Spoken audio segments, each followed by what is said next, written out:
The information provided by the speaker, presenter on the IDSC platform is for general information purposes only. All information is provided in good faith. However, we make no representation or warranty of any kind, express or implied, regarding the accuracy, adequacy, validity, reliability, availability, or completeness of this information.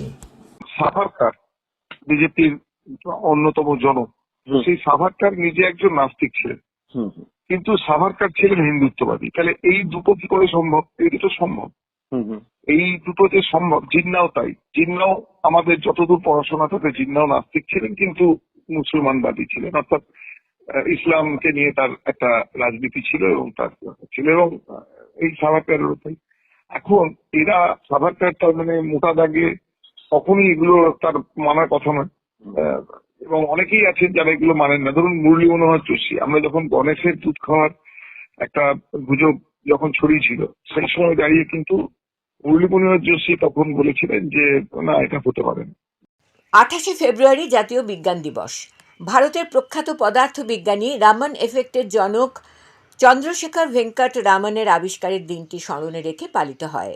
এই Ramon এফেক্টের জন্যই বিজ্ঞানী Ramon Nobel পেয়েছিলেন। 1986 সালে জাতীয় বিজ্ঞান ও প্রযুক্তিবিদ্যা যোগাযোগ আয়োগের আবেদন গ্রাহ্য করে কেন্দ্রীয় সরকার। সেই বছর থেকেই দিনটি পালিত হচ্ছে জাতীয় বিজ্ঞান দিবস হিসেবে। প্রতি বছর দিনটি পালিত হয় একটি বিষয় ভিত্তিক। এবারের প্রতিপাদ্য বিকশিত ভারতে বিজ্ঞান ও উদ্ভাবনের নেতৃত্বে ভারতীয় যুবদের ক্ষমতায়ন। অথচ বিজ্ঞান কংগ্রেসের মঞ্চে দাঁড়িয়ে রাষ্ট্রশক্তির চাটুকার কিছু বিজ্ঞানী যখন বলেন বিমান আবিষ্কারের আগেই ভরদ্বাজ ঋষি তার বৈমানিক শাস্ত্রে বিমান নির্মাণের তত্ত্ব দিয়ে গেছেন, সেই বিমানে জ্বালানি হিসেবে ব্যবহৃত হতো গরু ও হাতির প্রস্রাব, সেই বক্তব্যকে যখন কেন্দ্রীয় কারিগরি মন্ত্রী সমর্থন করেন তখন শিউরে উঠতে হয় ভবিষ্যৎ প্রজন্মের কথা ভেবে। সদ্য আমরা দীর্ঘদিন ধরে মহাকুম্ভের নামে এক মেগা কর্পোরেট শো প্রত্যক্ষ করলাম। একদিকে মহাকুম্ভের ত্রিধারায় স্নান করে মোক্ষলাভে আপ্লুত মানুষ, আর একদিকে বর্ণবাদের ভাইরাসে আক্রান্ত বর্ণ হিন্দুর আস্ফালন, পাশাপাশি ঐতিহাসিক বস্তুবাদী বিজ্ঞানের পদাঙ্ক অনুসরণকারী কমিউনিস্ট দলের রাজ্য সম্মেলনে শ্রীরামকৃষ্ণের সংযুক্তি। বিচ্ছিন্ন ঘটনা নয়। ভোগবাদী কর্পোরেট দুনিয়ায় ভক্তিবাদের জোয়ারে রাষ্ট্র তখনই দেশের নাগরিকদের ভাসাতে চায় যখন রাষ্ট্র শাসকদের অস্তিত্বে সংকট আসে। কুম্ভমেলার মোক্ষলাভের 1100 কোটি টাকার বিজ্ঞাপনে সেই লক্ষ্য পূরণ হচ্ছে। যে মানুষ ঘর থেকে বেরিয়ে তারকেশ্বরের দুধ পুকুরে ডুব দেয়নি, সেও ছুটেছে ত্রিবেণী সঙ্গমে ডুব দিয়ে উদ্ধার হতে। অথচ কোনো হিন্দু শাস্ত্রেই কুম্ভ স্নানে মোক্ষলাভের কথা নেই। মোক্ষলাভের নিদান দিয়েছেন দেশের প্রধানমন্ত্রী, উত্তরপ্রদেশের মুখ্যমন্ত্রী। গীতায় কি বলা হয়েছে শুনুন পুরাণবিদ ও গবেষক নৃসিংহ প্রসাদ ভাদুড়ির মুখে। আমি বলবো এই ব্যাপারটা পুরোপুরি একটা হাইপ তৈরি হয়েছে, আর শাস্ত্রীয়ভাবে অমৃত মন্থন এটা সমুদ্র মন্থনের ব্যাপার, সেখান থেকে অমৃত উঠেছিল, এবং সেই শাস্ত্রীয়ভাবেই, এবং তার থেকে অনেক বড় শাস্ত্র হচ্ছে ভগবদ্গীতা। সেখানে একটা কথা বলছেন যে আমি কারো পাপও গ্রহণ করি না, পাপ পুণ্যও গ্রহণ করি না। না দত্তে কস্যচিৎ পাপম না দত্তে মানে নচৈব সুকৃতং বিভু। আমি কারো পাপ পুণ্যের জন্যে দায়ী নই। ভগবান কাউকে পাপ দেয় না, ভগবান কাউকে পুণ্য দেয় না। পাপ এবং পুণ্য আমরা নিজস্ব কর্মের দ্বারা সৃষ্টি করি, এবং কর্মের দ্বারা যেটা সৃষ্টি করি সেই পাপ শত গঙ্গা স্নানেও যাবে না, শত তীর্থ স্নান করলেও যাবে না। তবে হ্যাঁ, তাহলে তীর্থের মাহাত্ম্য কী? তীর্থের মাহাত্ম্য এইটা যে আমরা সেই সব জায়গায় গেলে, এই অনন্ত তীর্থের কথা বলা আছে পুরাণগুলিতে, যে এইখানে গেলে এইখানে একবার শ্রাদ্ধ করো, ওখানে একবার এ করো, তাতে তোমার সমস্ত পাপ ধুয়ে যাবে। এগুলো অতিশয়নী কথা, একটু বাড়িয়ে বলা এই জন্যে, এটা আমরাও যখন একটা কোনো তেতো ওষুধ দিই তার ওপরে একটা সুগার কোটিং দিই, এবং এটা বেদ থেকে চলে আসছে। এটাকে বলা হয় অর্থবাদ, অর্থাৎ যেটা আছে তার থেকে বাড়িয়ে বলার মধ্যে কিছু কিছু সুবিধেও আছে।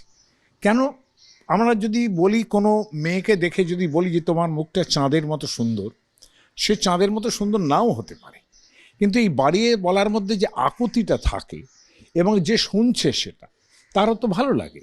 তো এই যে বৃহৎ শান্তির ব্যাপারটা এইটা বাড়িয়ে বলার মধ্যে থাকে। ফলে সেইখানে দাঁড়িয়ে পাপ এবং পুণ্য, পাপ সমস্ত ধুয়ে যাবে, তোমার মহাপুণ্য হবে এবং তুমি সশরীরে স্বর্গে যাবে, এ কথাটাও বলা হচ্ছে। এমনকি আমি শুনেছি এরকম পার্টিজান মুখে যে যারা মারা গেছে কোনো চিন্তা নেই, তারা সশরীরে স্বর্গে যাবে। মহাভারতে যুধিষ্ঠিরকে সশরীরে স্বর্গে যেতেই অনেক বেগ পেতে হয়েছিল এবং এই একটাই মাত্র উদাহরণ আছে মহাভারত, রামায়ণ, পুরাণ খুঁজলে আর কোথাও পাওয়া যাবে না যে তিনি সশরীরে স্বর্গে গেছেন।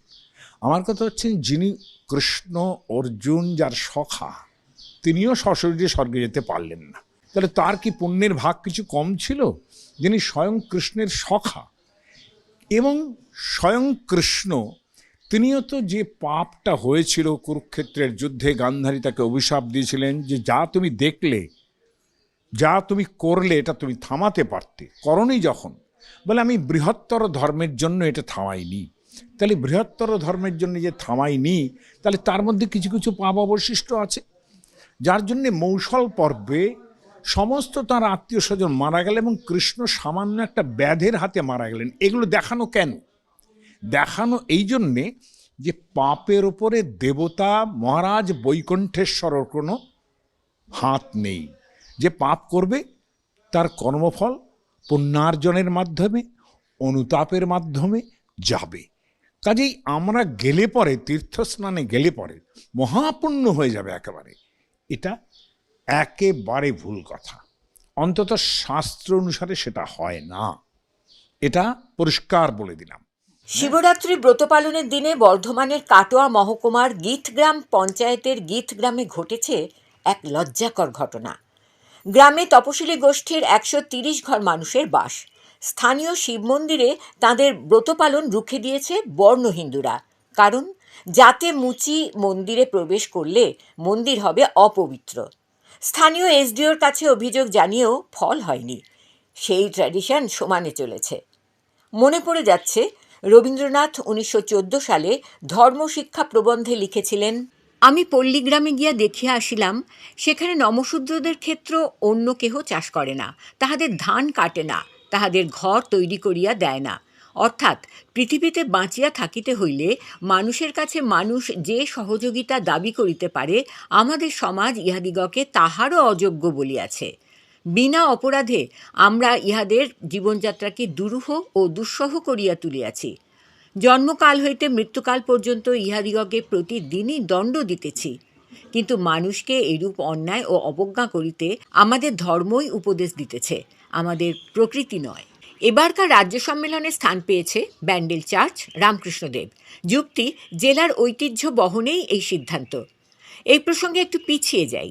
2008 সাল, সে বছর এক্ষণ পত্রিকার বৈশাখ 1415 সংখ্যায় উদয়ন ভট্ট বৃহস্পতি স্মৃতি শীর্ষক একটি নিবন্ধে লিখেছেন, সংসদীয় বাম বড় দলটি প্রচার করে যে সেটি সাম্প্রদায়িকতা, নৈরাজ্যবাদ ও সাম্রাজ্যবাদের বিরোধী ভূমিকা পালন করে।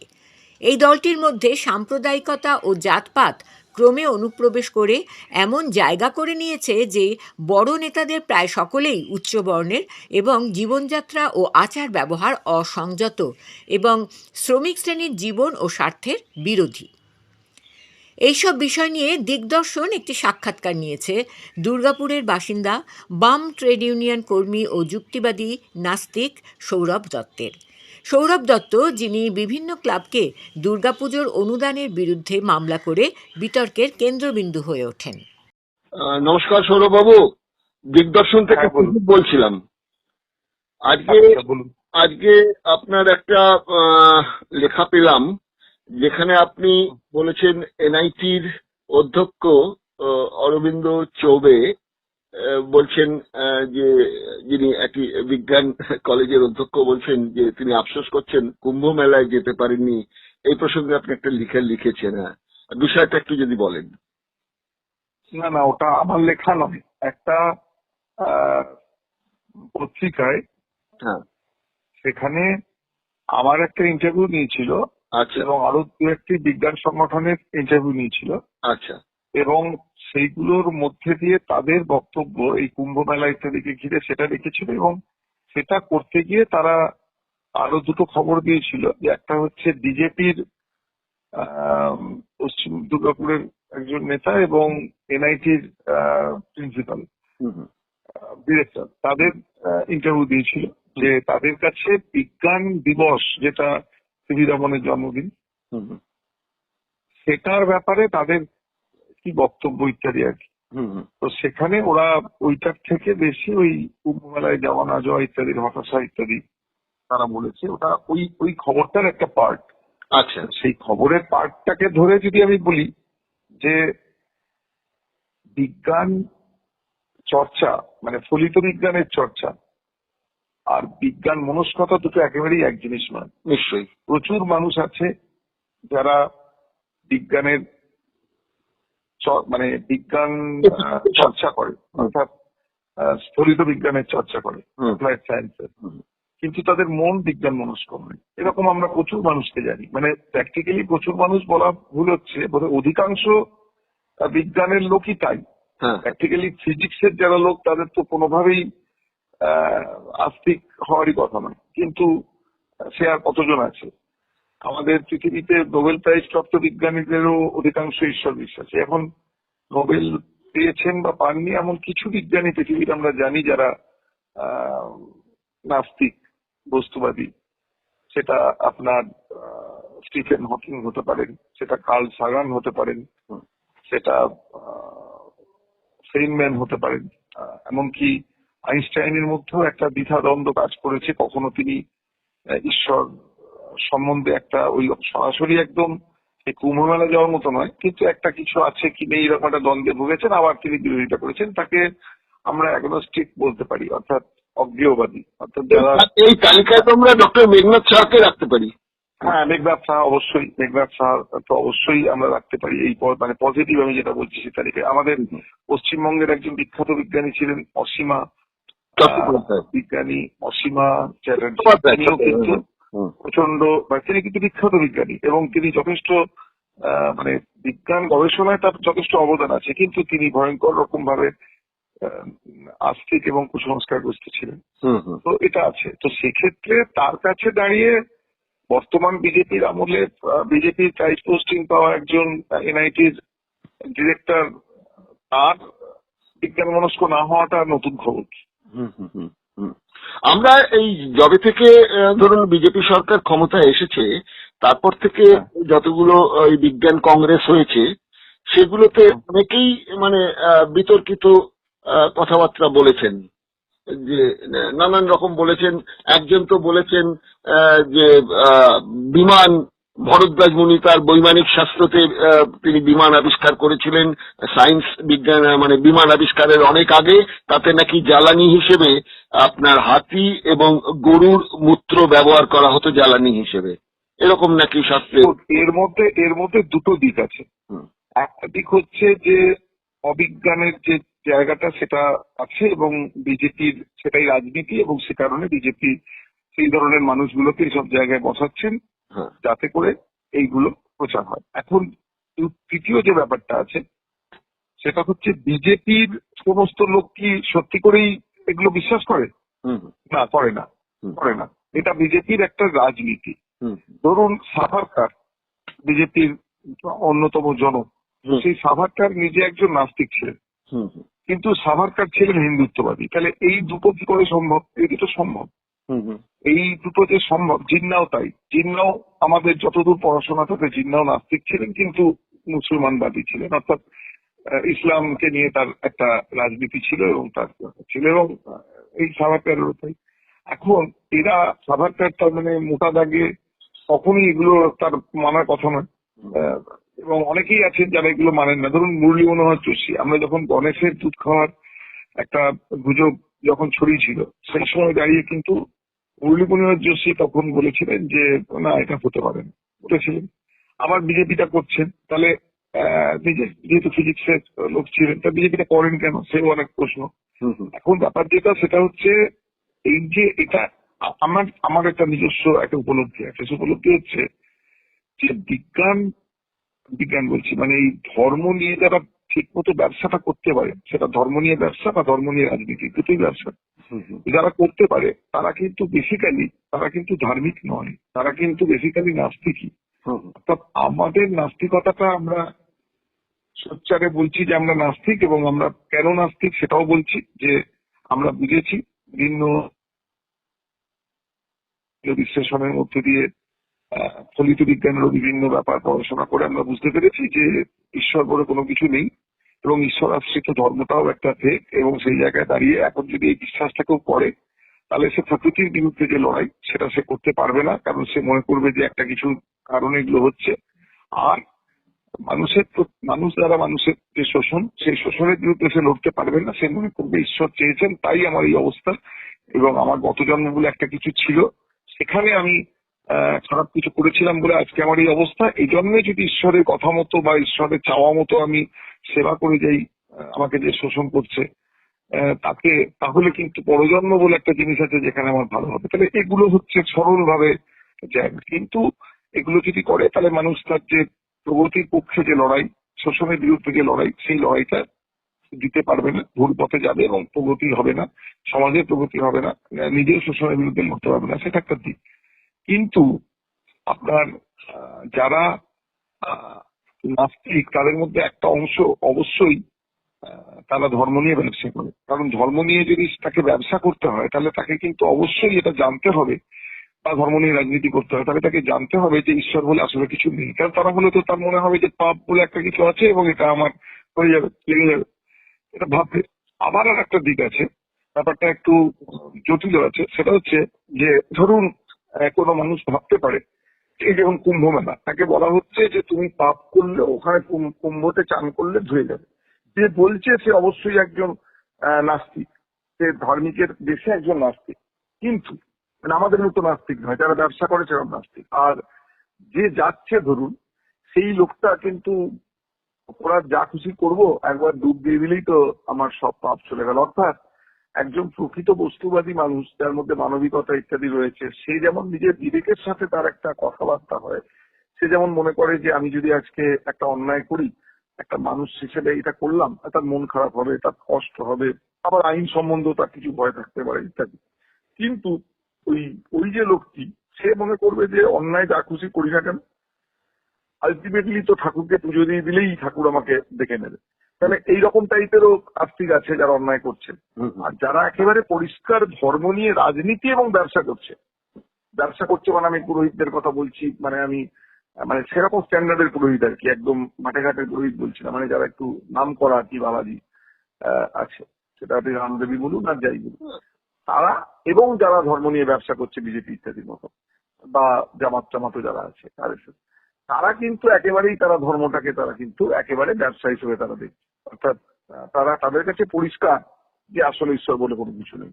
এবারে তারা তারপরে তাদের ওইটা জানে মানুষের মনের মধ্যে সেই প্রাচীন কাল থেকে যা প্রশ্নের উত্তর পাই না সেগুলোকে নিয়ে আমাদের একটা মানে সমর্পণ, যে একটা কিছু রয়েছে যিনি এগুলো নিয়ন্ত্রণ করছেন, তাই এই উত্তর পাই না। কিন্তু বিজ্ঞানের যারা মানে বিজ্ঞানকে যারা মানে মেনে চলে, তারা কিন্তু বলবে যে আমি যার উত্তর পাই না তার একটা উত্তর আছে, সেটা আমি জানি না, বা হতে পারে এই মুহূর্তে পৃথিবীতে কেউ জানে না, কিন্তু উত্তর একটা তার আছে।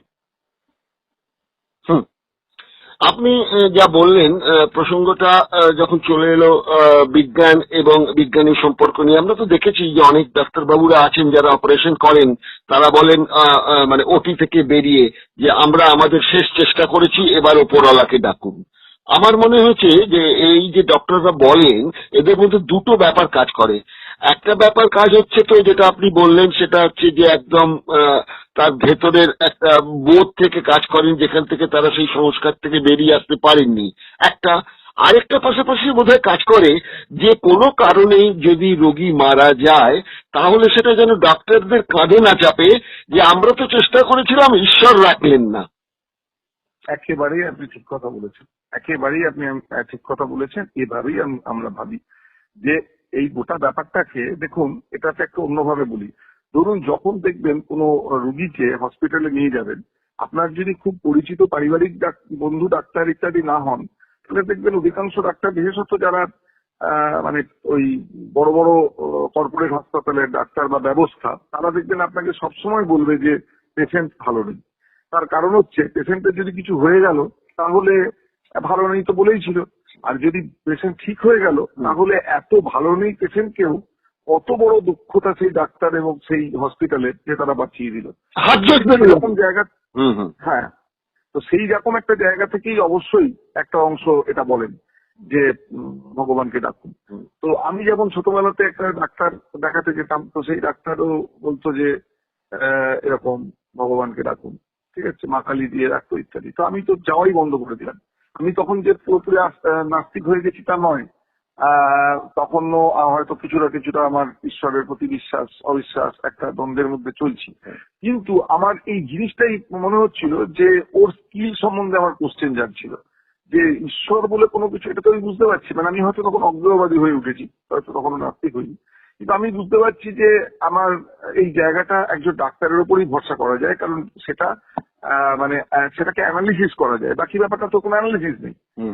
অ্যানালিসিস নেই মানে ধরুন আজকে যদি আপনি একটা গোয়েন্দা গল্প লেখেন, তাহলে আপনাকে একটা অ্যানালিটিক্যালি লিখতে হবে। একটা গোয়েন্দা গল্পতে যদি আপনি একটা যুক্তি দিয়ে লিখছেন, এইদিকে গেল, তারপরে ঝড় উঠলো, ঝড়েতে এটা পড়ে গেল ইত্যাদি করে।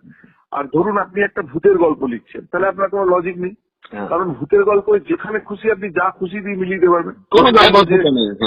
হ্যাঁ, ধরুন বললো যে মানে আপনার গল্পটা লিখতে লিখতে আপনি লিখেছেন যে পূর্ব দিক থেকে পশ্চিম দিকে জোরে হাওয়া বইছে, তার পরের লাইনে আপনি যদি লিখে ফেলেন যে এবং ঘুড়িটা পশ্চিম দিক থেকে পূর্ব দিকে উঠছিল, এটা একটা গোয়েন্দা গল্প লিখবে না, একমাত্র যদি না তার পিছনে কোনো গভীর বিজ্ঞান দিয়ে বিশ্লেষণ করে। কিন্তু এটা ভূতের গল্প, এটা বলতেই পারে, কারণ সে তারপরেই বলবে যে ভূতে তো সবই সম্ভব, তো হাওয়া দেবে যেদিকে উল্টো দিকে উড়েছে, তাহলে এরকম। তো সেই রকম যে ব্যাপারগুলো প্রশ্ন দিয়ে ব্যাখ্যা মিলছে না, সেটা যদি একজন ডাক্তার আমাকে ওই জায়গায় নিয়ে গিয়ে ফেলে, তাহলে স্বাভাবিকভাবে আমার মনে হচ্ছিল যে আমি ওই ডাক্তারটাকে দেখাবো না। আমি নিয়ম করে দেখাতে যেতাম, কিন্তু আমি ওকে বলেছিলাম যে আমি দেখাবো না। তো যাই হোক, এটা হচ্ছে ব্যাপার।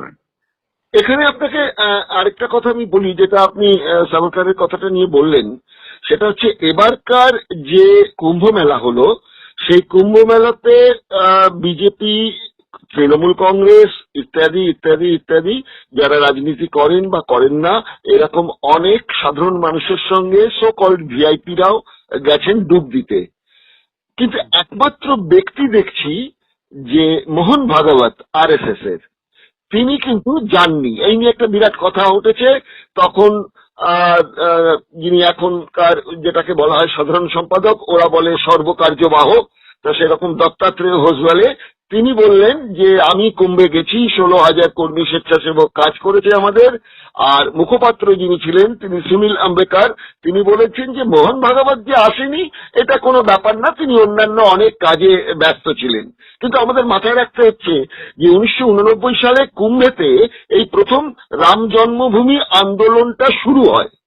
তারপর 2013 সালে নরেন্দ্র মোদীকে প্রধানমন্ত্রী প্রজেক্ট করা হলো এই কুম্ভ মেলাতেই, এটা করেছিল বিশ্ব হিন্দু পরিষদ। তো এরকম কতগুলো ঐতিহাসিক ব্যাপার কিন্তু কুম্ভ মেলার সঙ্গে জড়িত আছে।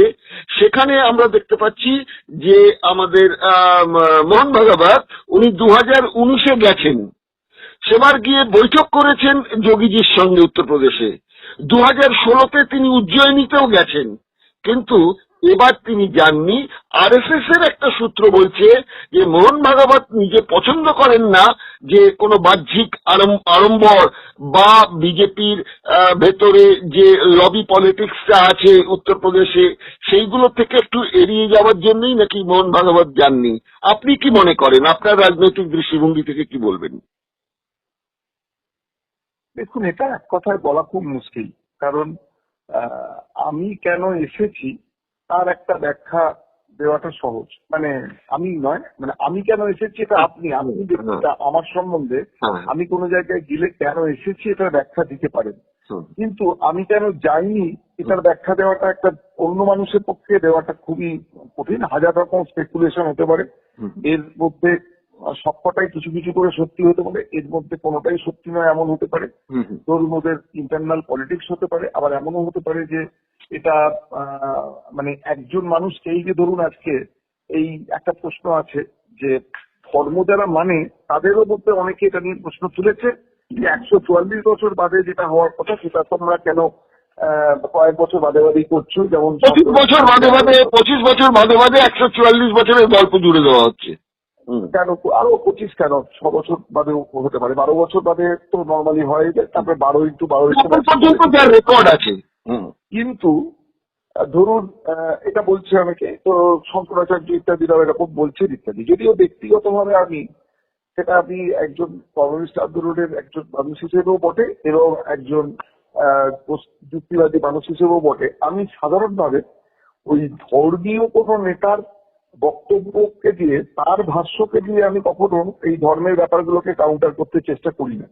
এটা খানিকটা মানে রসিকতার জন্য ভালো, যে এই তো তোদের ও বলেছে তাহলে দেখ নয়। আমার কাছে ব্যাপারটাকে আমার নিজস্ব বিজ্ঞানের ভিত্তিতেই, আমি আমার নিজস্ব দর্শনের ভিত্তিতেই আমি এগুলোর উত্তর দেওয়ার জায়গা বলে মনে করি। আমার কাছে গোটা ব্যাপারটাই যে তার কাছে কি 12 আর কি 144, সেটা একটা অন্য পার্ট। কিন্তু ধরুন এই যে ধরুন একটা পার্ট, তার মানে ধর্মবিশ্বাসীদেরও একটা পার্ট এই যে বলছে যে না এটা ঠিক সময় নয়। প্রত্যেকটা ব্যাপারের মধ্যে নিজস্ব কিছু দ্বন্দ্ব থাকে, সেটা সংগঠনের মধ্যে দ্বন্দ্ব হতে পারে, হিন্দুত্ববাদীদের নিজস্ব কিছু দ্বন্দ্ব থাকতে পারে। কারণ বেসিক্যালি তো দুটো চোরের মধ্যে কি আসলে খুব ইডিওলজিক্যাল ভাব থাকে? তাহলে তো একটা চোরকে চুরি করার পরে মেরে দিয়ে মান সামনে দেয় কেন? তার মানে তাদের মধ্যে যদি বিরাট ইডিওলজিক্যাল ভাব থাকে তা তো নয়। ততক্ষণই ভাব থাকে যতক্ষণ তাদের দুজনের ভাবটা তাদের গেমের জন্য কাজে লাগছে। যে মুহূর্তে গেমের জন্য কাজে লাগবে না, তার মধ্যে কোনো ইডিওলজি নেই, কাজে তখন আর ভাববেই। ওটা কি তাদের মধ্যে নানা রকম দ্বন্দ্ব আছে, সেটা আরএসএস এর মধ্যে আছে, আরএসএস বিজেপির আছে, বিজেপির মধ্যে আছে, বিজেপি আরএসএস এর বাইরের এই সাধুরের মধ্যে আছে, এসব নানা রকম আছে। তাহলে এরকম কয়েকজন বিখ্যাত লোক ওদের, সেটা আরএসএস বলুন বিজেপি বলুন, তারা এগুলো না গিয়ে একটা জায়গা হয়তো রেখে দিচ্ছে যে যদি কখনো ভবিষ্যতে ওই দিকটাকে মুখ্য করতে হয় যে ওইটাই ঠিক ছিল, তাহলে তাদের মধ্যে যদি সব লোকই দেখা যায় ভেসে গেছে, তখন ওই সময়টাকে নেতৃত্ব কে দেবে? আমি ঠিক ছিলাম এই অর্গানাইজেশনেরই মধ্যে। আমি এই কুম্ভমেলা প্রসঙ্গে আর একটা প্রশ্নে যাব, তারপর একটা অন্য বিষয়ে যাব। ছোট্ট করে জানতে চাইবো সেটা আপনার কাছে। আপনি নিশ্চয়ই শুনেছেন যে দিল্লি দূষণ পর্ষদ আর কি, তারা জানিয়েছিল যে ওখানকার জলের যে দূষণটা ঘটেছে, আর বিরোধীরাও এইটা নিয়ে আপত্তি জানালো। তখন বিধানসভায় দাঁড়িয়ে যোগীজি বলেছেন, মানে যে শব্দটা ব্যবহার করেছেন তার মানেটা করতে গেলে দাঁড়ায় যে বিরোধীরা হচ্ছে শকুন, তারা ওপর থেকেও ভাগাড়ের দিকে তার নজর থাকে, কতটা খারাপ আছে সেই জায়গাটার দিকে তাদের নজর থাকে। আবার দূষণ পর্ষদকে তিনি বলেছেন শুয়োর, অর্থাৎ তারা নাকি ময়লা খুঁজে বেড়ায়। কিন্তু আমি ঘাটাঘাটি করে দেখছি যে শুকর হচ্ছে গিয়ে বিষ্ণুর একজন অবতার, মানে একটা পুণ্যবান একটা ব্যাপার। আবার আরেকটা জায়গায় আমি পাচ্ছি শকুন, সেই শকুনকেও বলা হচ্ছে যে তিনি হচ্ছেন গিয়ে জটায়ুর ভাই, তার নাম সম্পাতি, এবং জটায়ু এরাও এক ধরনের শকুন সম্প্রদায়ের আর কি, যারা রামের হয়েও লড়াই করেছিলেন। তাহলে শকুন কাককে যেমন বলা হচ্ছে ঝাড়ুদার পাখি, তেমনি শকুনও দেখাচ্ছে যে তারা নোংরাকে পরিষ্কার পরিচ্ছন্ন রাখে, মানে সামাজিক একটা প্রাণী। তাহলে এই বিষয়গুলো যখন এইভাবে তুলনামূলক আলোচনাগুলো করেন একজন ধর্মীয় প্রাণ মানুষ, যোগীজি সন্ন্যাসী, তিনি মুখ্যমন্ত্রী হয়ে বসেছেন, তা তাদের কি এই ধর্মীয় জ্ঞানগম্যির জায়গাটা কি অভাব থেকে তারা নিজেদেরই মূর্খ প্রকাশ করেন? দেখুন, প্রথম কথা হচ্ছে যে যদি ধর্ম মানে প্রাতিষ্ঠানিক ধর্ম যদি সত্যি হতো, ঈশ্বর বলে কিছু থাকতো, প্রাতিষ্ঠানিক ধর্ম যদি সত্যি হতো, আমি সেই একটা জায়গা থেকে বলছি, ধরুন এটা সত্যি হলো, সত্যি তো নয়, ঠিক আছে ধরুন হলো, তাহলে একজন সেই অর্থে একজন পুণ্যবান মানুষ তিনি কি কখনো মুখ্যমন্ত্রী বা এই রকম কোনো কিছু হতে চাইতেন? তার মানে বিজেপির কাছে বলুন বা যাই বলুন, এদের কাছে গেরুয়া বসনটা হচ্ছে একটা কি বলবো, মানে একটা ব্যবহার্য এমন একটা সামগ্রী যেটাকে দেখিয়ে তারা তাদের ব্যবসা, তাদের রাজনীতি ইত্যাদিগুলো করতে পারে। কাজেই আপনি যদি, আমি তো মানছি না, কিন্তু যারা মানেও ঈশ্বর ইত্যাদি, তাদের কাছেও যে ঈশ্বর ধর্মতত্ত্ব ইত্যাদি নিয়ে তাদের যে পড়াশোনা বা তাদের যে জ্ঞান, তাদের যে দীক্ষা ইত্যাদির মানে সাপেক্ষে তারা যদি এই ধরনের লোকেদের বক্তব্যকে বিশ্লেষণ করতে যায় তাহলে সে ভুল করবে। তাদের বক্তব্যের মধ্যে না আছে বিজ্ঞান, আর যদি আপনি ধরেন যে একেবারে সেই তাত্ত্বিক পুরনো একদম আদি আমলে যেটা ধর্ম ছিল আর কি, সেই দর্শনগত যে ধর্মের জায়গাটা আছে সেটা তার কাছে সোজা ব্যাপারটা হচ্ছে একটা জিনিসকে কন্ডেম করার জন্য যা হোক বলা। এবারে এটা তো অন্যভাবে বলা যায় যে ওই মানে এই যেগুলোর আপনি উদাহরণ দিলেন, এই সক্রেটিসকে একবার বলেছিল, সক্রেটিসকে তো মানুষ জানেন যে তিনি সবসময় অন্যায়ের বিরুদ্ধে প্রতিবাদ করেছেন, সঠিক ব্যাপারকে ধরেছেন এবং সে কারণে তাকে মেরে ফেলা। তো সক্রেটিস একবার বলেছিলেন যে আমি হচ্ছি দাস, দাস এক ধরনের মাছি যেটা কামড়া। তো আমি সমাজের যে কোনো ভুল দেখলে, অন্যায় দেখলে আমি সেটা দাসের মতো আমি সেটাকে কামড়াবো এবং সেখান থেকে আমি সত্যি চিৎকারটাকে বার করবো, এটা হচ্ছে আমার কাজ। তো ঠিক সেরকম ভাবে আপনি বলতে পারেন যে বলুন, সোর বলুন ইত্যাদি আর কি। তো সেই অর্থে দেখতে গেলে তো মানে ভুলগুলোকে খুঁজে বার করাই তো পলিউশন কন্ট্রোল বোর্ডের কাজ। তারা কতটা সেটা করেছে না করেছে ওখানকার আমি সেই ইতিহাস ভূগোলে যাচ্ছি না, কিন্তু ভুলগুলো বার করাই তো তার কাজ। একটা সেফটি ডিপার্টমেন্ট যদি কোনো জায়গায় থাকে কোনো অর্গানাইজেশনে, সে তো সম্ভাব্য বিপদগুলোকে খুঁজে বার করাটাই তার কাজ, তবেই তো আগামীতে বিপদ হবে না। যদি অকুপেশনাল হেলথ সার্ভিস কোনো জায়গায় থাকে তাহলে তাদের তো কাজই হচ্ছে যে এই যে শ্রমিকরা কাজ করছে তাদের শরীরে অকুপেশনাল তার যে পেশা, সেই পেশাগত দিক থেকে কি কি রোগ হতে পারে বলে পলিউশন কি কি আছে এগুলো বার করা।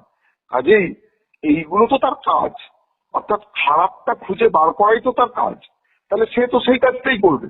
তাহলে এটা তো আর বিরোধীদের তো কাজই হচ্ছে, এটা তো গণতন্ত্রের কথাই হচ্ছে যে বিরোধীদের কাজ হচ্ছে যারা প্রকৃত অর্থে গণতন্ত্র মেনে চলে, আমাদের দেশের মতো নয় যে ভোট দিতে দেয় না, এই করে নাই যখন, সেই সমস্ত জায়গাগুলোতে গণতন্ত্র মানেই হচ্ছে যে বিরোধীদের, যেমন বলে যে পার্লামেন্ট হচ্ছে বিরোধীদের জায়গা, কারণ সেখানেই হচ্ছে আসল চর্চাগুলো হবে এবং সরকারের লোকেরা অনেক সময়তেই নিজেদের অনেক ত্রুটি বিচ্যুতি তাদের নজর এড়িয়ে যায়, অনেক তাদের স্তাবক থাকে যারা তাদের সামনে তুলে ধরে না, কিন্তু বিরোধীরাই একমাত্র তাদেরকে মানে যদি ত্রুটি 5 থাকে সেটাকে দরকার হলে 7 করে দেখাবে।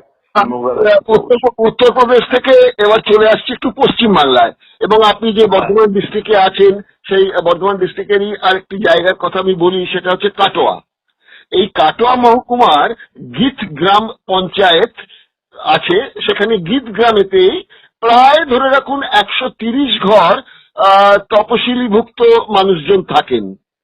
তাদের এই শিবরাত্রিতে শিব মন্দিরে পুজো করতে ঢুকতে দেওয়া হয়নি, বলা হয়েছে তোমরা নীচ জাত, কারণ তাদের টাইটেল সব দাস, যেমন সুকান্ত দাস, দীনবন্ধু দাস, এদের ঢুকতে দেওয়া হয়নি সেখানে। কিন্তু যদি শাস্ত্র মতেও আমরা যাই তাহলেও দেখতে পাচ্ছি যে অনার্য দেবতা শিব, এবং চরকেও আমরা দেখি যারা উপোস করেন তখন যে ব্রত পালন করেন তারা কেউই উচ্চবর্ণের নন, কিন্তু তারা সব নিম্নবর্ণের মানুষই করেন, অর্থাৎ শিব হচ্ছে নিম্নবর্ণেরই দেবতা। সেখানে ব্রাহ্মণ্যবাদী একটা কালচার, তারাও হয়তো দাস, তারাও ঢুকতে দিচ্ছে না। কারণ অনেকে বলে দেখবেন আমরা দাস, দন্তেশ্বর দাস নই, আমরা কালিবেশ্বর দাস, এরকম কথাবার্তাগুলো তারা বলেন। তা আজকে পশ্চিমবাংলায় দাঁড়িয়ে, তারপর দীর্ঘদিন এখানে বামফ্রন্টের শাসন ছিল, আপনি একজন কমিউনিস্ট মানে ট্রেড ইউনিয়নের সঙ্গে আন্দোলনের সঙ্গে যুক্ত, তার সঙ্গে যুক্তিবাদী এবং নাস্তিকতায় আপনি বিশ্বাস করেন, তাহলে কি 35 বছর শাসনের পরও আমরা এই দীর্ঘ 11-14-15 বছর চলছে, এটা আমরা এটা বাদ দিচ্ছি, বর্ধমানের মতো জায়গা যেটা মানে লাল দুর্গ বলা হয়, কাটোয়া মতো জায়গা, সেখানে আজকে দাঁড়িয়ে জিনিসটা হচ্ছে, বলা হচ্ছে যে কিছুদিন আগে এখানে এসে মোহন ভাগবত একটা সভা করে যান, সেই সভা করার পর এই ব্যাপারগুলো যেন একটু বেড়ে গেছে। আপনি এটা কিভাবে দেখছেন? দেখুন, সাধারণভাবে আমি যে কোনো পুজো আচ্ছা ইত্যাদির বিরুদ্ধে, কিন্তু আমি যে কোনো মানুষের অবাধে ধর্ম পালন করার অধিকারের পক্ষে। তাহলে এই দুটোর মধ্যে কোনো দ্বন্দ্ব আছে কিনা? দ্বন্দ্ব নেই। তার কারণ হচ্ছে আমি ক্রমাগত বিতর্ক করে একটা মানুষকে ঈশ্বর বিশ্বাস থেকে বার করে আনতে চাই। সেই ঈশ্বর বিশ্বাস হিন্দুত্ববাদী ঈশ্বর বিশ্বাস হতে পারে, সেটা মুসলমানদের হতে পারে, সেটা জৈন, খ্রিস্টান, পারসিক, বৌদ্ধ, যা খুশি হতে পারে। বুদ্ধ তো প্র্যাকটিক্যালি ঈশ্বর বিশ্বাসে ছিলেন না, যাই হোক পরবর্তী ক্ষেত্রে হিন্দু ধর্মের প্রভাবে বৌদ্ধটাকে ওই অর্থে ধর্ম করেছে, কিন্তু বুদ্ধ নিজে তা ছিলেন না, উনি একজন দার্শনিক ছিলেন। তাই জীবন সম্বন্ধে প্রশ্ন জিজ্ঞাসা ইত্যাদি ছিল, সেটা অন্য প্রশ্ন। যায় আমি বলতে চাইছি এখনকার বৌদ্ধ ধর্ম বলছি। তো বিভিন্ন ধর্ম, আমার বক্তব্য হচ্ছে যে প্রত্যেকটি ধর্ম পালনের অধিকার প্রত্যেকের রয়েছে এবং কোন ধর্ম না পালনেরও আপনার অধিকার রয়েছে। এখন কোন ধর্ম পালনের লোকেরা, কোন ধর্মের লোকেদের এটা বলার অধিকার রয়েছে যে আমার ধর্মের নয় এমন লোক, আমার ধর্মে যদি সে বিশ্বাসী বলে নিজেকে বা ধর্মের লোক বলে নিজেকে যদি ঘোষণা না করে, তাহলে আমার ধর্মের পালন সে করতে পারবে না, এটা বলার অধিকার রয়েছে। যারা ধর্ম মানে তারা তো এটা বলবে।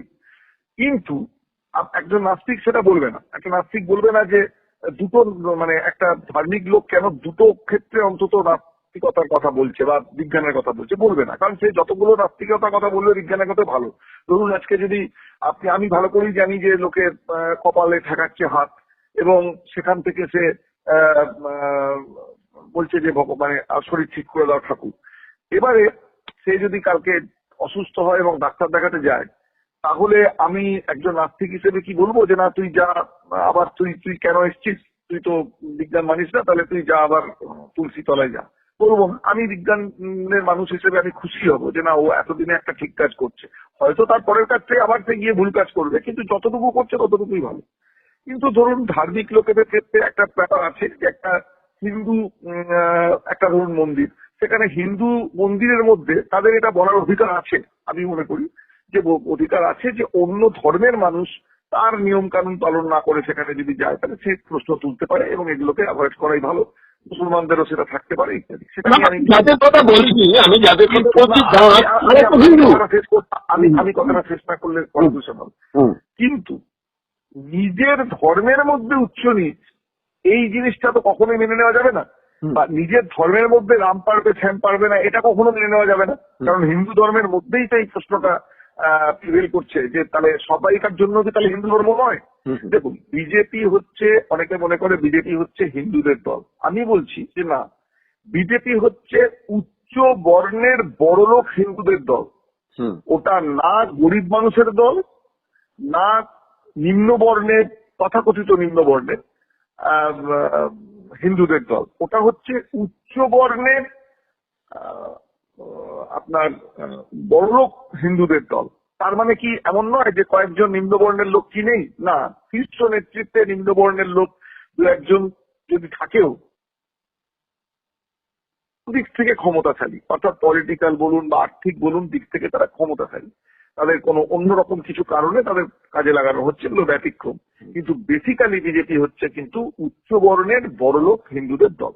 এখন হিন্দু ধর্মের এই সমস্ত কারণের জন্যই কিন্তু ভারতবর্ষের একটা সময়তে অনেক মানুষ মুসলমান ধর্ম গ্রহণ করেছিল বা অনেকে খ্রিস্টান ধর্ম গ্রহণ করেছিল। সেই জন্য পশ্চিমবঙ্গে বিভিন্ন জায়গায় পাদ্রি ফাদ্রি ইত্যাদি। এখন ধর্ম ব্যাপারটা আমার কাছে সবটাই ত্যায্য, হিন্দু ধর্মও ত্যায্য, ইসলামও ত্যায্য, খ্রিস্ট ধর্মও ত্যায্য।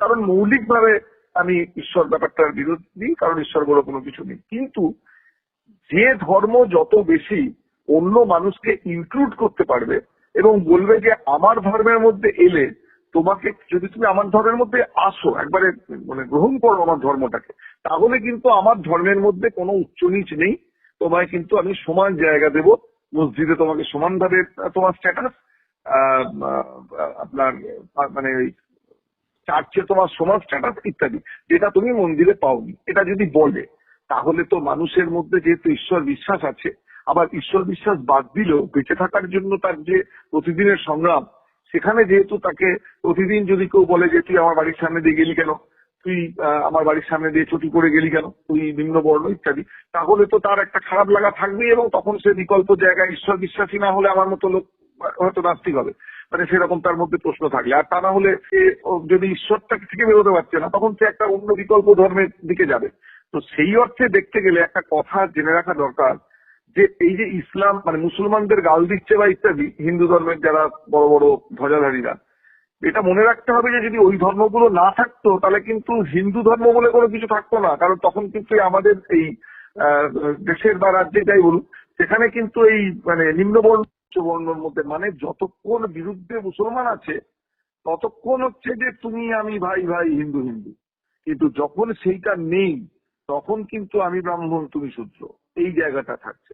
তো সেটার একটা খুব মানে একরকম ম্যানিফেস্টেশন হয়েছে এই যেটা কাটোয়ার ঘটনাটাতে হয়েছে, যে তো সেখানে দাঁড়িয়ে যে কোনো একজন মানুষ যিনি সংবিধানকে মানেন, ধর্মনিরপেক্ষতার আদর্শে বিশ্বাস করেন এবং সামান্য যুক্তিবুদ্ধি রয়েছে, সেই সমস্ত মানুষ এটা চাইবেন, ধরুন যে আমার মতো লোকেরা যারা নাস্তিক তারা চাইবে, বা সেই অর্থে যারা বস্তুবাদী তারা চাইবে যে সমস্ত মানুষই ধর্মের যে ছাতা আছে সেখান থেকে বেরিয়েছে মুক্ত আকাশের নিচে দাঁড়াক। কিন্তু যতদিন সেটা না হচ্ছে তার নিজের যে বিশ্বাস করে যে ধর্মে, সেই ধর্ম পালন করার অধিকার তার রয়েছে, সেটা তাকে করতে দিতে হবে।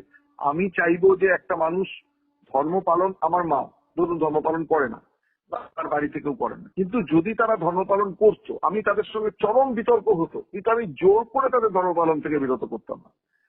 মায়ের ক্ষেত্রে তো আমার অপশন ছিল না যে আমার মা কে হবে, আমার ছেলের ক্ষেত্রে আমার অপশন নেই যে আমার ছেলে কে হবে, কিন্তু আমার মানে যে ক্ষেত্রে আমার অপশন আছে সেখানে আমি আরো অনেক বেশি তাকে বোঝাতে চেষ্টা করতাম। মায়ের ক্ষেত্রে চেষ্টা করে সবাই সফল হয় না, আমার ক্ষেত্রে আমি হয়েছি, কিন্তু সবার ক্ষেত্রে ধরুন এটা সফল হওয়া মুশকিল আছে। কিন্তু আমার কথা হচ্ছে তার মানে কি, বোঝানোটা বুঝিয়ে যাবো যে দেখো ধর্ম বলে কোনো কিছু নেই, কিন্তু তার ধর্ম পালনের অধিকারটাকে, একটা কথা আছে গণতন্ত্রে, একটা কথা আছে গণতন্ত্রে যে তোমার কথা আমি মানি না, তোমার কথার উল্টোটাই আমার মত, কিন্তু তোমার মত দেওয়ার অধিকারের জন্য আমি শেষ বিন্দু রক্ত দিয়ে লড়ে যাব।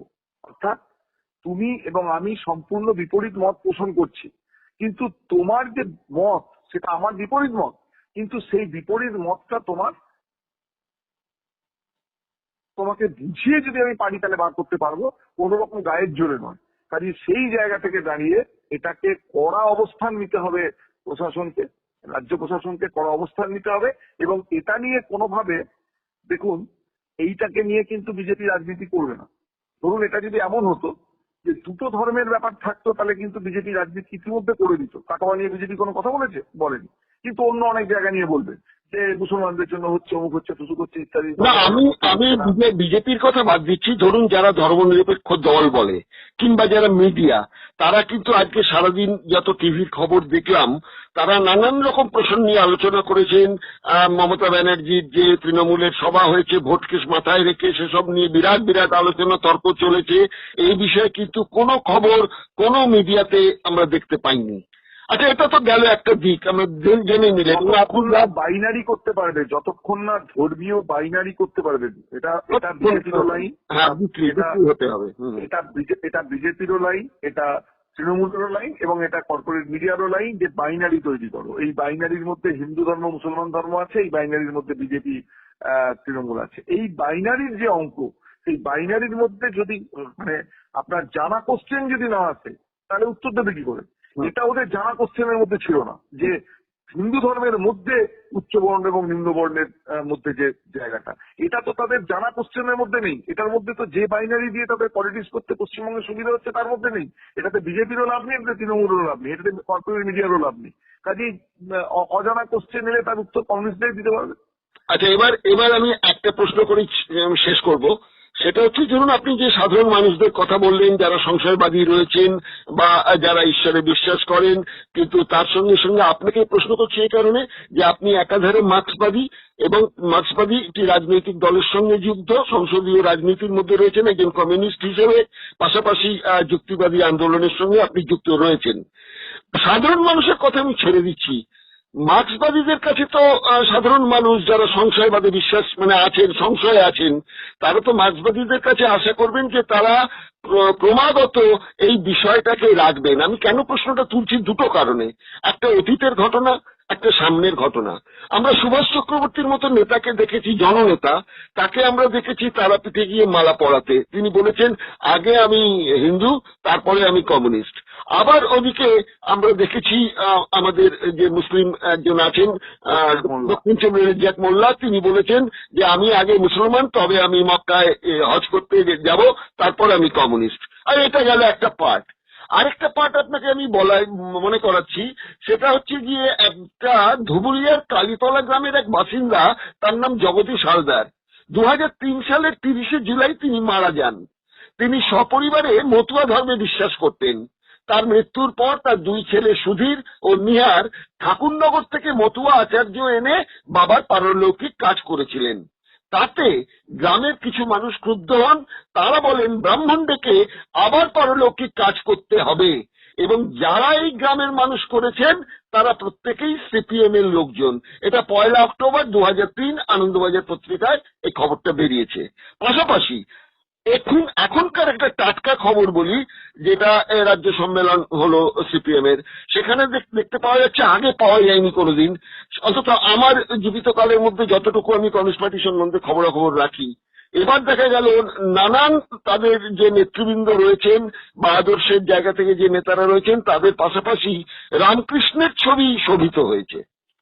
এই ব্যাপারগুলোকে আপনি কিভাবে নেবেন? মানে মার্ক্সবাদী নেতৃত্ব যারা মানুষকে এইগুলো বোঝাবে যে মার্ক্সবাদে বিশ্বাস করতে গেলে তাকে কিন্তু নাস্তিকতাবাদে ঈশ্বর যে নেই, এটা যে একটা আফিং, এই ব্যাপারগুলো তো একটা পার্ট। সেই জায়গায় কি করে রামকৃষ্ণের ছবি একদম রাজ্য সম্মেলনে গিয়ে জায়গা পাচ্ছে এবং সিপিএম সমর্থকরা বলছে পারলৌকিক ক্রিয়া করতে হবে ব্রাহ্মণকে ডেকে? এই অবস্থা তো বাংলা থেকে গেছে এখনো। আচ্ছা, আমি আপনাকে একটা কথা বলি, সেটা হচ্ছে যে আপনি যেটা বললেন যে দুটো নাম বললেন, একজন হ্যালো, তো আমার কথা হচ্ছে যে দেখুন, সিপিএম এর বড় পর্যায়ের নেতা, মানে পদের দিক থেকে না, পদও শুধু বলছি না আমি, পদ বা পরিচিতি বা ইত্যাদি সব মিলিয়ে বড় পর্যায়ের নেতা আপনি কিন্তু জাস্ট দুটো নাম মনে রেখেছেন। আর সত্যি অধিকাংশ লোকই এই দুটি নামই মনে রেখেছে, আরো দু একটি হয়তো সামান্য। তার মানে কিন্তু এটা আরেকটা নাম বলি, দীনেশ মজুমদার। তিনি তার মেয়ের বিয়ে দেওয়ার জন্য গণশক্তিতে বিজ্ঞাপন দিয়েছেন, ব্রাহ্মণ ও কায়স্থ পাত্র চাই। দীনেশ মজুমদার মানে আমাদের ওই কার কথা বলছেন, আমাদের যিনি ডিএফআই, কার কথা বলছেন? যুবর যিনি, হ্যাঁ, আচ্ছা, উনি রকম দিয়েছিলেন। আচ্ছা, তো যাই হোক, আমার কথা হচ্ছে যে 1 আর 1 2, এটা আমি বললেও 2, আর ধরুন 1 আর 1 3, সেটা আমি বললেও ভুল, আপনি বললেও ভুল, ঠিক। কার্ল মার্কস বললেও ভুল, ঠিক ঠিক ঠিক। আর যদি লেনিন বলেন তাহলেও ভুল। তাহলে ঠিক ভুলটা কোনো ব্যক্তির কোনো পদ বা কোনো কিছু দিয়ে বিচার করা যাবে না। একটা কথা ওই বুদ্ধদেবও বলেছিলেন, যে কারণে বললাম বুদ্ধ তো নাস্তিক ছিলেন, মানে সেই অর্থে ধর্ম এটা নয়, কার্ল মার্কসও বলেছেন আর বুদ্ধদেবও বলেছেন যে কোনো কিছুকে বিশ্লেষণ না করে, যুক্তি বুদ্ধি দিয়ে বিচার না করে বিশ্বাস করো না, যদি আমি বলি তাহলেও করো না। কাজেই এখানে কোন 2জন কি 3জন ব্যক্তি তাদের অন্যরকম তাদের লড়াইয়ের ক্ষেত্রে তাদের কিছু পজিটিভ দিক থাকতে পারে, অনেক রকম থাকে সমাজের বড় প্রগতির লড়াইয়ে, অনেক রকম মানুষের সাহায্য থাকে। মানুষগুলো হচ্ছে খুব খারাপ মানুষ আমি তাও বলবো না। ধরুন আমি একটা কথা তো বলবো না যে নাস্তিক মানেই ভালো আর আস্তিক মানেই খারাপ, তা তো কখনোই নয়। কিন্তু অবশ্যই অবশ্যই যারা ভালো এবং নাস্তিক তারা best element of the society, এটা ঘটনা যে যারা ভালো এবং নাস্তিক। তাহলে সেকেন্ড বেস্ট কারা? যারা ভালো কিন্তু নাস্তিক নয়, এটা হচ্ছে সেকেন্ড বেস্ট। আর তৃতীয় হচ্ছে কারা? যে যারা নাস্তিক, মানে তৃতীয় চতুর্থ বলো না, বাকিরা সব সেই দলে পড়ছে যারা খারাপ। তারা কি নাস্তিক কি আস্তিক তাতে কিছু যায় আসে না। তাহলে সোজা কথা হচ্ছে একটা মানুষকে ভালো মানুষ হতে হবে, জায়গায় থাকতে হবে, যে কারণে আমি বলছি যে বেস্ট অপশন হচ্ছে তাদের। দেখুন, একজন ভালো মানুষ সে আগামীকাল বিশ্লেষণাত্মক জায়গায় সঠিক জায়গায় এসে সে পজিটিভ আরো জায়গায় এগোতে পারে, কিন্তু একটা খারাপ মানুষ সে আজকে নাস্তিক বলেই তাকে সে কালকে ভালো মানুষ হয়ে উঠবে, এটা মানে লজিক্যালি সিনেমায় হয়তো সম্ভব, লজিক্যালি খুব একটা ঠিক নয়। কাজে আমাদের লক্ষ্য হচ্ছে একজন ভালো মানুষ এবং নাস্তিক মানুষের যাওয়া। যতক্ষণ তা না হচ্ছে একজন ভালো মানুষ কিন্তু এখনো নাস্তিক নন, তাকে অজ্ঞেয়বাদী হয়ে আস্তে আস্তে নাস্তিকতার পথে আসবেন, সেই পথে আনা। কাজে এর মধ্যে যে ব্যতিক্রম গুলো আছে সেগুলোকে নিয়ে আমি বলছি না। আর এটা তো ঘটনা, দেখুন বামফ্রন্ট সরকারকে আজকে আমরা পিছন দিকে তাকালে 34 বছর দেখতে পাচ্ছি, কিন্তু প্রথম বছর থেকে শুরু করে 34 বছর পর্যন্ত প্রত্যেক বছর এমন তো নয় যে বামফ্রন্ট 77 সালে এলো আর তাকে বলা হলো যে 2011 পর্যন্ত তুমি আছো, যা পারো করে নাও, মানে কাজকর্ম করো। তাহলে সে যেভাবে চলতে পারতো প্রত্যেক 5 বছর বাদে বাদে গোটা সিস্টেমটার বিরুদ্ধে, গোটা দেশের সিস্টেম বিরুদ্ধে, পৃথিবীর সিস্টেম বিরুদ্ধে এই রাজ্যের মধ্যে বিদেশিরা বোমা মানে আপনার অস্ত্র ফেলেছে, পিটার ব্লিচ আপনারা জানেন, আনন্দমার্গীদের সঙ্গে যোগাযোগ ইত্যাদি করেছে, মানে কেন্দ্রীয় সরকারের আক্রমণ, এখানে আপনার শিল্প স্থাপন করতে দেয়নি, পাকিস্তানের বর্ডারে যেখানে ইলেকট্রনিক শিল্প করতে দিয়েছে বাংলাদেশের বর্ডার বলে পশ্চিমবঙ্গে দেয়নি, নানা রকম ভাবে পশ্চিমবঙ্গকে বঞ্চিত করেছে, কমিউনিস্ট পার্টিকে হ্যাটা করেছে এবং গোটা বিশ্বজুড়েই সেটা হয়েছে।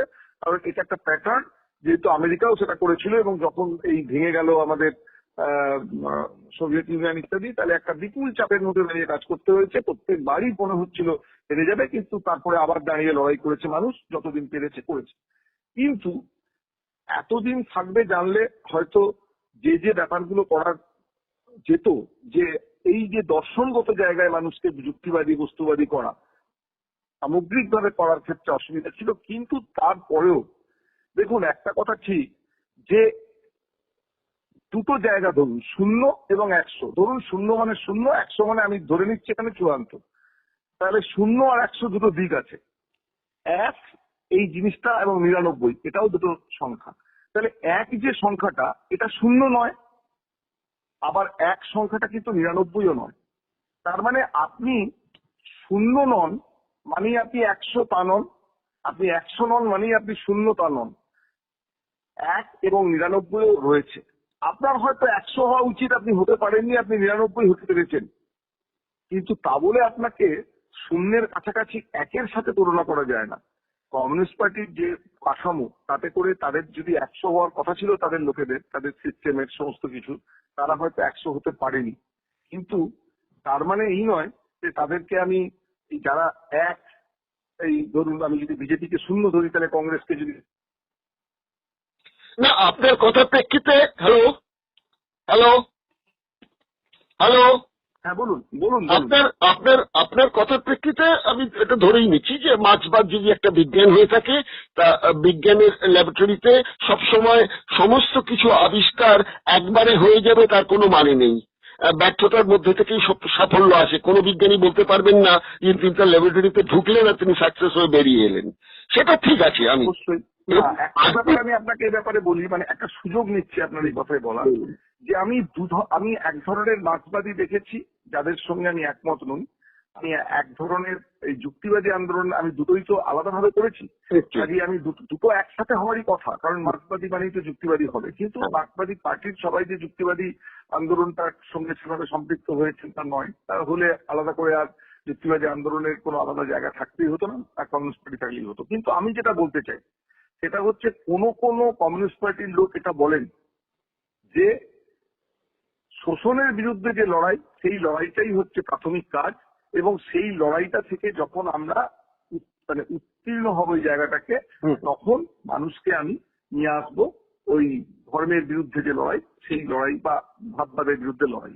আর কোন যুক্তিবাদী আন্দোলনের কর্মী বলেন যে যুক্তিবাদী হয়ে ওঠাটাই হচ্ছে প্রাথমিক কাজ, পুরোপুরি যুক্তিবাদী হওয়ার পরে আমি তারপরে সমাজ পরিবর্তনের যে লড়াই সেটা করতে পারবো। কিন্তু আমরা মনে করি, আমরা মানে আমার মতো মানসিকতার যারা আছেন তারা মনে করেন যে এই দুটোকে পাশাপাশি নিয়ে চলতে হবে।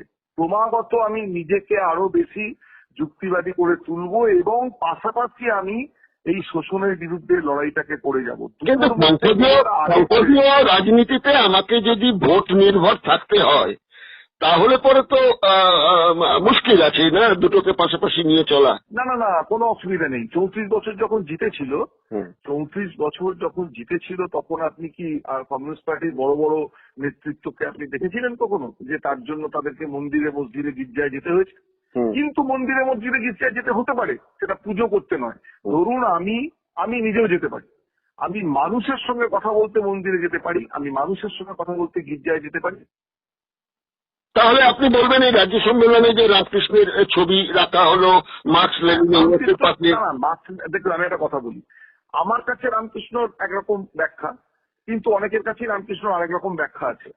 যেমন ধরুন আমি একটা কথা বলি, রামকৃষ্ণ সম্বন্ধে যে কথাগুলো প্রচলিত, সেই প্রচলিত কথাগুলো রামকৃষ্ণ ওর কাছাকাছি বাড়ি যেখানে হয়েছিল এটা। কিন্তু আমার কথা হচ্ছে যে আমি আমি আমি তাদের একটা সম্ভাব্য ব্যাখ্যা দিচ্ছি, এটা আমি রাখতাম না, সেটা একটা অন্য প্রশ্ন, যদি আমার হাতে জায়গাটা থাকতো। কিন্তু আমি একটা সম্ভাব্য ব্যাখ্যা দিচ্ছি। সেই সম্ভাব্য ব্যাখ্যাটা হচ্ছে যে রামকৃষ্ণকে একজন দার্শনিক হিসেবে কিন্তু অনেকেই মনে করেন, এবং বর্তমানে বিজেপির যে ধরনের দর্শন মানে অন্য ধর্মের প্রতি যে আক্রমণ, পরধর্ম অসহিষ্ণুতা, এবং দেখতে পাচ্ছেন যে উচ্চবর্ণ নিম্নবর্ণের প্রতি আক্রমণ, সেইখানে দাঁড়িয়ে সাধারণ মানুষকে খুব কলকালি বোঝাতে গেলে রামকৃষ্ণের যে তথাকথিত দর্শনটা, আমি জানি না এটা সত্যি উনি বলতেন কিনা, এমনও হতে পারে যে শ্রীম যার কথা বলে মহেন্দ্র, তিনিও হয়তো বানিয়ে লিখেছেন কিনা আমি জানি না, কিন্তু যদি ওগুলো কিছুটাও সত্যি হয়, এবং মহেন্দ্র বাবু আমি যতদূর জানি তিনি নিজে আমার নাস্তিক ছিলেন, কিন্তু তিনি রামকৃষ্ণের কাছে যেটা যেতেন সেটা হচ্ছে মানুষটাকে ভালো লাগতো বলে, অর্থাৎ তার সরলতা, তার কথা, তার কিছু কিছু দার্শনিক কথা, এগুলো তার ভালো লাগতো। প্রত্যেকটা মানুষই দার্শনিক। একটা গ্রিক দর্শনে একটা কথা আছে যে প্রতিটি মানুষই দার্শনিক। যিনি মনে করেন যে তিনি নিজে দার্শনিক নন, তিনিও দার্শনিক, তবে নিকৃষ্ট শ্রেণীর দার্শনিক। তো সবাই দার্শনিক। তাহলে সেক্ষেত্রে দাঁড়িয়ে রামকৃষ্ণের যে দর্শন, সেই দর্শনটা ভাববাদী দর্শন, কিন্তু তার মধ্যে তো কিছু যদি মেটেরিয়াল থাকে, তো সেই মেটেরিয়াল গুলো সাধারণ মানুষের কাছে যদি পৌঁছতে হয় যে আপনার মানুষে মানুষে কোনো দ্বন্দ্ব নেই, থাকার কথা না, ইত্যাদি ইত্যাদি ইত্যাদি, তো সেগুলোর বিশ্লেষণ এবারে রামকৃষ্ণকে যদি আপনি ধর্ম দিয়ে বিশ্লেষণ করেন, ঈশ্বর বিশ্বাস দিয়ে বিশ্লেষণ করেন, রামকৃষ্ণের মহিলাদের প্রতি বক্তব্যকে দিয়ে বিশ্লেষণ করেন, রামকৃষ্ণের আপনার ব্রাহ্মণ ছিল কিনা, এই নিয়ে আমার নিজস্ব পড়াশোনা আছে, সেটা একটা অন্য জায়গা। কিন্তু আমি বলতে চাইছি মোটা দাগে রামকৃষ্ণ সম্বন্ধে কারণ কিন্তু এই ধারণা নেই যে তারা বিজেপির যে বর্তমান দিক সেই গুজরাটে গণহত্যা করবে বা এই করবে ওই করবে। রামকৃষ্ণ সম্বন্ধে লোকের ধারণা আছে একটা সফট হিন্দুত্ববাদী লোক, যে মানুষের প্রতি কোনো তার মানে আক্রমণাত্মক কোনো জায়গা ছিল না। তো এটা কমিউনিস্টদের করার কথা কিনা এটা সেটা নিয়ে অনেক বিতর্ক থাকতে পারে, কিন্তু সাধারণভাবে রামকৃষ্ণকে ধার্মিক লোক হিসেবে আমার মনে হয় যে ওখানে রাখেননি। ওখানে একজন মানে দার্শনিক জায়গা থেকে রেখেছেন। চীনেও দেখা গেছে যে এরকম ভাবে বেশ কিছু পুরনো আমলে যে বেশ কিছু দার্শনিককে চীন মুছে দেয়নি চীনের ভাবনা থেকে। টলস্টয়ের লেখা পড়তে অনেকে ভালোবাসতেন আমাদের রাশিয়ার অনেক কমিউনিস্ট লিডার, কারণ তার মধ্যে অনেক আমরাও পড়ি, আমরাও ধরুন তারাশঙ্কর তো কংগ্রেস করেছে, পরবর্তী ক্ষেত্রে কংগ্রেসের প্রতি বিতস্ত হয়েছে, তো তারাশঙ্করের অনেক লেখা আমাদের ভালো লাগে, অরণ্যবন্নী থেকে শুরু করে অনেক লেখা ভালো লাগে। তাহলে এই ব্যাপারগুলোকে সেই মাল্টি একটা যে মানে একটা বহুমুখী জায়গা থেকে দেখার একটা জায়গা রয়েছে। ব্যক্তি হিসেবে আমাকে বললে আমি হয়তো একটু বেশি কট্টর, আমি হয়তো রাখতাম না, কিন্তু আবার আমি হয়তো ভগৎ সিং রাখতাম, কথার কথা বলছি। কিন্তু ওই এলাকার সেন্টিমেন্ট ইত্যাদি কিছু একটা ভেবে হয়তো রেখেছেন, যদিও আমি নিজে জানি না রেখেছেন কিনা, আমি ওখানে যাইনি, তবে ওই কোন একটা মিডিয়াতে দেখলাম যাদের মানে হয়তো সেটা ধরাটাই তাদের কাজ। না, ছবি বেরিয়েছে বাজারে। হ্যাঁ, ওই আর কি আমি দেখলাম কোথায় একটা। না, তাহলে এটা বলতে পারেন যে আপনি যে দৃষ্টিভঙ্গিতে কথা বললেন, তাহলে আগামী দিনে কমিউনিস্ট পার্টির দরজাটা এখন এই ভাববাদী দর্শনের অনেকের জন্যই তাহলে আগামী দিনে খুলে যেতে পারে। না, আমি তা বলছি না। আমি বলতে চাইছি যে আমি আমার কথা যদি বলি, আমি কমিউনিস্ট পার্টিরও সেটাই কথা, সেটা হচ্ছে যে আমরা আস্তিকতার বিরুদ্ধে, কিন্তু আস্তিকের বিরুদ্ধে নই। ধরুন আমার বাড়ির বাচ্চাটার যদি আজকে অসুখ, তাহলে যে অসুখটা করেছে তার অ্যান্টিডোট হিসেবে আমাকে কিছু ওষুধ দিতে হবে, ইঞ্জেকশন দিতে হবে, তাতে সে কাঁদবে, চিৎকার করবে, আমাকে তাকে বোঝাতে হবে বাবা তুমি ওষুধটা খাও, কি মা তুমি ওষুধটা খাও, না খেলে তোমার কষ্ট হবে ইত্যাদি। আমি সেই রোগটাকে ভালোবাসছি না, কিন্তু আমার বাচ্চাটাকে আমি ভালোবাসছি। বাচ্চাটাকে ভালোবাসতে গিয়ে আমাকে তাকে বোঝাতে হচ্ছে, সে মানবে না কিছুতেই, তাকে আমাকে বকতে হচ্ছে, তাকে আমাকে বোঝাতে হচ্ছে, মাথায় হাত বোলাতে হচ্ছে, করে আমাকে সেই ওষুধটা তাকে খাওয়াতে হচ্ছে। এখন ধরুন এই ওষুধ খাওয়ানোটা যদি হয় তাকে আস্তিকতা থেকে নাস্তিকতার পথে নিয়ে যাওয়া, সেটা আমি তো করছি, কিন্তু সেটা আমি তাকে খারাপ বেশে করছি না। অর্থাৎ আস্তিকতার বিরুদ্ধে আমার লড়াই নয়, আমার আস্তিকতার বিরুদ্ধে লড়াই। তাই যারা বলেন যে কমিউনিস্ট পার্টির কিছু যায় আসে না মানুষ ধর্ম মানলো কি মানলো না, আমি বলি তারা ঠিক কথা বলছেন না। কিন্তু এটা ঠিক যে কমিউনিস্ট পার্টি মানে একজন সরল ভালো না আস্তিকের বিরুদ্ধে তিনি নন। এই যে আপনি আফিমের কথা বলেছেন, যে কার্ল মার্কস বলেছেন যে ধর্ম আফিম, কোন অর্থে বলেছেন? দুটো অর্থ আছে। এক হচ্ছে যে ধর্ম মানে আফিম জিনিসটা তো শরীরের পক্ষে ভালো না, সেটা একটা দিক, কিন্তু মানুষের মধ্যে যখন প্রচুর কষ্ট যন্ত্রণা সেখান থেকে বেরোবার রাস্তা পাচ্ছে না, তখন মানুষ ইমিডিয়েট তাকে সেখান থেকে মুক্তির জন্য সুইসাইড করে ফেলে তো, তারা হলো ক্ষতবিক্ষত হয়ে যাবে, তো ঝাঁপিয়ে পড়বে, তো বাসের তলায় ঝাঁপিয়ে পড়বে। তো তাহলে সেই সময় দাঁড়িয়েছে একটা মানে নিজেকে সিডিউসিভ কোন একটা ড্রাগ নিয়ে সে নিজেকে রাখছে। ধরুন এই যে অ্যালজোলা ওষুধটা আছে, প্রচন্ড উত্তেজিত একটা মানুষ, খুব কষ্টে আছে, টেনশন আছে, অ্যালজোলাম খেলে মাথাটা একটু ব্রেনটা একটু শিথিল হলো, তো অ্যালজোলামটা তো তার স্বাভাবিক ব্যাপার নয়, সে সুস্থ নেই বলে ওটাকে খেয়েছে, কিন্তু সুস্থ না থাকার জন্য এই ব্যবস্থাটা দায়ী। তার মানে এটা এই নয় যে আফিমটা তার একটা পজিটিভ কথা বলছেন উনি, কিন্তু উনি বলতে চেয়েছেন যে কোন জায়গা থেকে, কত কষ্ট থেকে একটা মানুষকে আফিম খেয়ে দুঃখ ভুলতে হয়। যাই হোক, এটা নিয়ে লম্বা বিতর্ক হতে পারে, লম্বা আলোচনা হতে পারে, সময় তো সীমাবদ্ধ একটা থাকে। তার মধ্যে শেষ করছি এইটা জায়গায় দাঁড়িয়ে যে তাহলে পরে পশ্চিম বাংলায় এখনো পর্যন্ত দলিত নিগ্রহ বলুন বা ভাববাদী দর্শনের সঙ্গে একটু সমঝোতা করে চলার বিষয়টাই বলুন, তাহলে এই সব মিলিয়ে পশ্চিম বাংলার যে আলাদা করে একটা স্বতন্ত্রতা ছিল, সেই স্বতন্ত্রতার জায়গা থেকে আমরা এখন মানে সরে আসছি। না না না, আমি এরকম বলছি তো, আমি এরকম মনে করছি না। জ্যোতিবাবু নিজে ঈশ্বর বিশ্বাস করতেন না, কিন্তু জ্যোতিবাবুর স্ত্রী বেড়াতে যেতেন মাঝে মাঝে, তার কেয়া ঈশ্বর বিশ্বাস ছিল। এবার তিনি যেতেন রামকৃষ্ণ মিশনে, সেখানে সম্ভবত লোকেশ্বরানন্দী তখন ছিলেন, জ্যোতিবাবু তার সঙ্গে গল্প করতেন। তো আমরা যেমন ধরুন ঈশ্বরের বিরুদ্ধে একটা সেমিনার করেছিলাম দুর্গাপুরে, সেখানে না না, আপনাদের বিরোধীরা তো বলেন যে সিপিএম সব বোঝে, একটু দেরিতে বোঝে। রবীন্দ্রনাথকে বর্গীয় কবি বলা, নেতাজিকে বলা, এগুলো নিয়ে আমি ব্যক্তিগতভাবে আমি আপনাকে একটা কথা বলি, সেটা হচ্ছে যে একেবারে সঠিক বিশ্লেষণ নেতাজি সম্বন্ধে বা রবীন্দ্রনাথ সম্বন্ধে যে বিশ্লেষণটা, সেটা কিন্তু দেখুন, রবীন্দ্রনাথকে একজন প্রলেতারিয়েট কবি তো কেউ বলবেন না। যদি দর্শনগত দিক থেকে বিশ্লেষণ করা যায়, তা রবীন্দ্রনাথের একটা বহুমুখী প্রতিভা তার মধ্যে সবসময়তেই, তিনি যদি ভুলও করেন পর মুহূর্তে সেটাকে ঠিক করার চেষ্টা করেছেন, সেখান থেকে কখনো ভুল ধরে বসে থাকেননি। তার একটা আলাদা প্রতিভা, ব্যতিক্রমী প্রতিভা। কিন্তু মানে তার অর্থনৈতিক অবস্থা, তার যা শ্রেণীগত অবস্থান, এইসব জায়গা থেকে তাকে তো আর প্রলেতারিয়েট কবি বলা যায় না। কাজে সুকান্তকে যা বলা যায় রবীন্দ্রনাথকে তা বলা যাবে না, স্বাভাবিক। আবার মানে সুভাষচন্দ্র বসুর যে মানে ইংরেজদের বিরুদ্ধে বা সাম্রাজ্যবাদী শক্তি ভারতকে আক্রমণ করেছে, সেটার বিরুদ্ধে তার যে ভাবনা, তার যে লড়াই, সেটাকে কোনদিন কমিউনিস্টরা ছোট করেনি। কিন্তু তিনি যখন জাপান সঙ্গে তিনি এইটার জন্য তার আপোষ করতে গেছেন, তখন সেটাকে স্বাভাবিকভাবেই তখনকার সময় দাঁড়িয়ে বিশ্লেষণ করেছে কমিউনিস্টরা যে এইটা সম্বন্ধে তোমাকে ভাবতে হবে, কারণ তুমি একটা খারাপ মানুষকে মারতে গিয়ে তুমি আরেকটা খারাপ মানুষের সঙ্গে হাত মেলাতে পারো না। এটা বিশ্ব রাজনীতির প্রেক্ষাপটে এটা একটা দার্শনিক প্রশ্ন।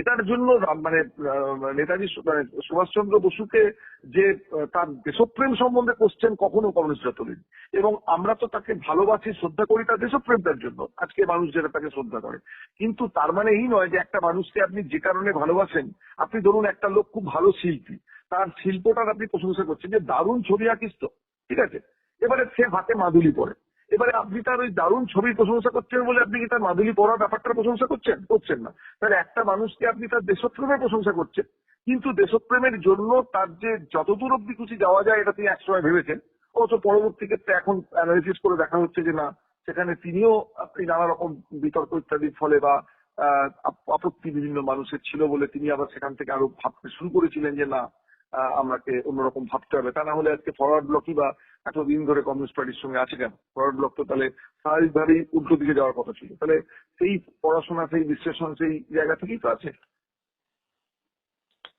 ঠিক আছে, খুব ভালো লাগলো আপনার সঙ্গে কথা বলে।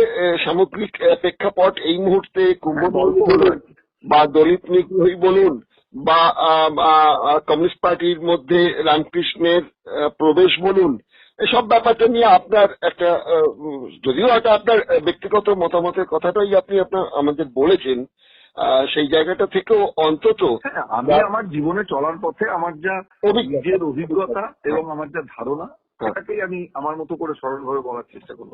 এবার বামপন্থায় যারা আস্থা রাখেন তাদের কাছে হয়তো একটা দিশা হতে পারে আপনার বক্তব্যগুলো। তা খুব ভালো লাগলো সৌরভ বাবু, আজকে এখানেই শেষ করতে করতেও বিরাট লম্বা হয়ে গেল, তবুও ঠিক আছে। আমার মনে হয় সাধারণ মানুষ একটু শুনবেন বিষয়গুলো, কারণ এইভাবে কোনো আলোচনা কিন্তু মেইন স্ট্রিম মিডিয়াতে হয় না। যাই হোক, হ্যাঁ, হয় না, কর্পোরেট মিডিয়ার তো অন্য লাইন। হ্যাঁ, তাহলে আজকে শেষ করছি। ভালো থাকবেন। ধন্যবাদ, ধন্যবাদ, ধন্যবাদ।